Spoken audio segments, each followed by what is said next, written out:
Welcome to another episode of Bigger Than Sports, brought to you by Athlete Protocol. I'm your co-host, Justin Mosley. And I'm your co-host, Harrison Davis. We have a very special guest with us, one of our athletes who came and joined with us a couple of months ago. We got Broadus Brown Jr. with us. Nice to meet y'all. Broadus, appreciate you being here. Of course, most definitely. So something I want to just kick off is, how did you end up where you're at right now? You went in from Howard to Eastern Tennessee, back to the transfer portal. Let's start back from you graduated high school and you made a decision. Made the decision to go to Howard. I felt like that was the best for my future, football and degree-wise. I got to Howard, and freshman year I got injured. And from then on, it was kind of just like a downhill slope at Howard. The coaches kind of changed the defense. I'm not going to lie, I'm going to take some responsibility. I fell off, like everybody thinks there's some big shot player. They got to make all the plays, and you get with the playmakers, and you're not that guy no. Mm-hmm. Every program I've been in up until college, I've been that guy. Everybody knew he's going somewhere. Then you get to the competition and you fight, you get it, and then you lose it. Because I got injured because a teammate of mine was upset at me because I messed him up in practice and broke my ankle. I came back, practice squad, working, everything was good, and it just wasn't what I thought it was. So following football, my mistake, I left Howard. I went to East Tennessee and had some family issues, unfortunately. So I decided to take the year off, and not from school but from football, and focus on myself, my grades, and my family. And now I am at the point where I'm ready for the next step. And I'm doing everything I got to do football-wise, school-wise. But this time, I'm not just following football. I'm also following my degree. I want to go to law school. I have a lot of future endeavors I want to partake on. And that's probably one of the hardest things you had to kind of come to terms with was like, all right, let me focus on my degree. Let me focus on everything. Do you have aspirations of taking it to another level? Yeah, most definitely. I've always had the want and the drive to go to the NFL, but when you get kind of older and you get in the mud, you kind of realize it's kind of far gone at some point. And I don't want to say I'm done with football and I'm just playing. No, I want to go to the NFL, but I'm going to be realistic and worry about playing beat. Because at the end of the day, I got people I got to take care of. I got to take care of myself, know? And God forbid I break my leg and the doctor said I can't play football. God forbid. What's next? Right. If you don't got a degree, you don't know what you're doing, it's kind of just back to square one. And then, I don't know about anybody else, but square one for me was when I was 10. So, football has just been my life. Yeah, I think one of the biggest things you said when, especially with a lot of athletes that we have here when they're high school, is when you're in high school, you're like the guy. You're or the guy or the girl. Mm-hmm. It's like you're the best on your team. The biggest thing, too, is when you get to college, is you're on a team with the guys or the girls. Mm-hmm. So you're not you come in, you're not the best anymore. Mm-hmm. You got to work. That's when, what's it called? Hard work beats talent when talent doesn't work hard. Mm-hmm. That's when it comes into play. You could be sick in high school. You All-American, blah, blah, blah. You go to college and you take your foot off the gas, you're going to fall behind because there's tons of people that were also All-American and all blah, blah, blah, all those accolades. So it's one of the, for me, when I went to college, it was one of the biggest wake-up calls, these guys are sick on my team. Mm-hmm. I got to step my game up and do a lot more just to be on the field. Yeah. And I remember, I'm sure everybody had this moment where you were getting recruited and you were like, all right, let me look up the roster. Let me see what some of these kids look like. Let me look at their numbers and who's in my position and my numbers. And then you see the All-State, the All-American, the All-County, the all the things. And then it's damn, I wasn't any of those things, but am I still going to be able to keep up? Am I still going to do all more? But this is a quote that Dr. Sean introduced me to of, hard work is the prerequisite of the race to success. Everybody works hard. Yeah. It is such a baseline entry to work hard. What do you do with this hard work? What are you separating yourself to say, I am this guy, even in a pack of wolves, I'm still this guy. And the only way you learn that is hitting rock bottom, coming back, hitting rock bottom again. And now it's okay, I picked up my tools. I know how I just mudslided all the way down. Where am I going to go from here? So now, what was the hardest pill you had to swallow at that point where you were like, fuck, I'm here again? First pill was August when I started.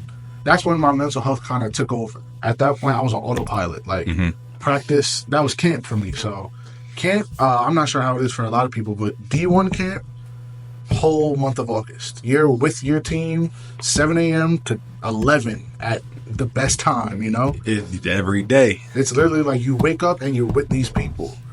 So that was hell for me. I think having to make that decision was the hardest decision in my life.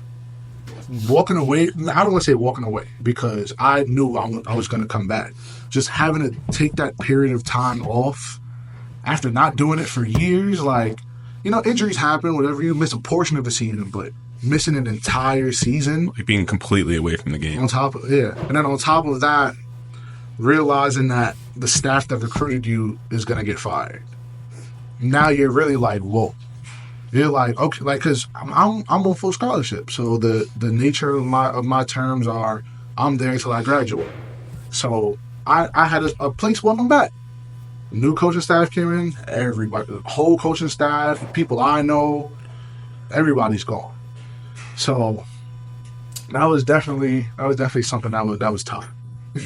Your whole landscape just changed within like overnight. Literally. That was the safety blanket too. You're like, I'm on full scholarship. I got nothing to worry about. But then like, I'm coming back. Like, clean slate.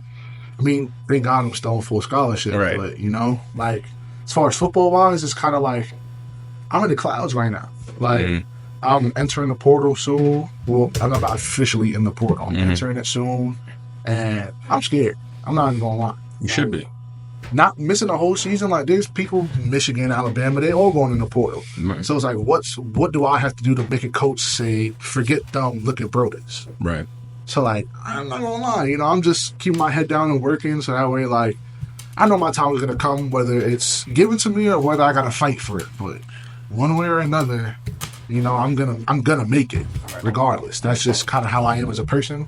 I'm not giving up. Right. Yeah, that's such a good point. And saying like, remember, it's not just people like recruiting against like your hometown. Like you're talking about people from in the transfer portal, which was crazy. It never really was a thing when I was in college, but like there's people from Alabama, there's people from like Tennessee, there's people from, and you got to worry about them. Same thing with like you're trying to relate it back to the high school kids we have here, right? Where it's like, oh, I'm the best kid on Long Island. It's like, cool. Yeah, What does that mean? Like, there's kids. Well, I'll put it in soccer realm. Soccer realm's the craziest one.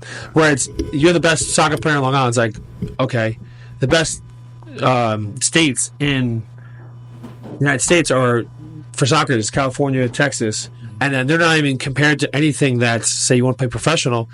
You got Argentina, you got Brazil, you got to worry about the whole entire world. For real. Totally. Like, I know it's different for other sports, but like, I just know soccer. It's like you got to worry about everyone else. Like, if you're not working, someone else is up in the ranks. It's not even in this country. And not even in this country. It's crazy. Like, you see someone in Egypt that's like, they just went above you. Right. Because they're working harder now. Right.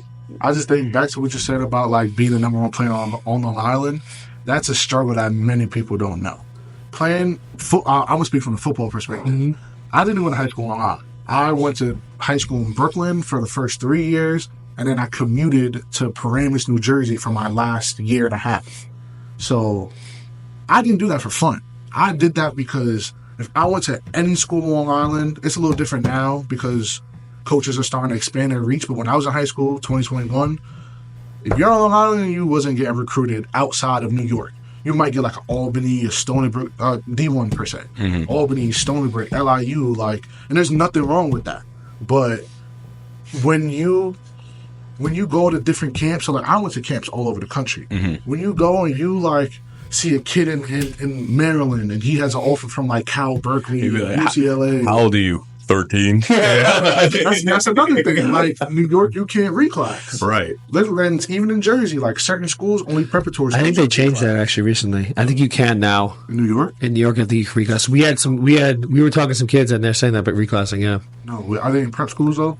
Yeah, prep schools. Preparatory schools, you can reclass. It's Okay, I illegal. didn't know that. But like as far as being in like a public school, like a Long Beach high school, like that's not a reclass. If you want to stay back, that is held back on your transcript, and all colleges will see that. Right.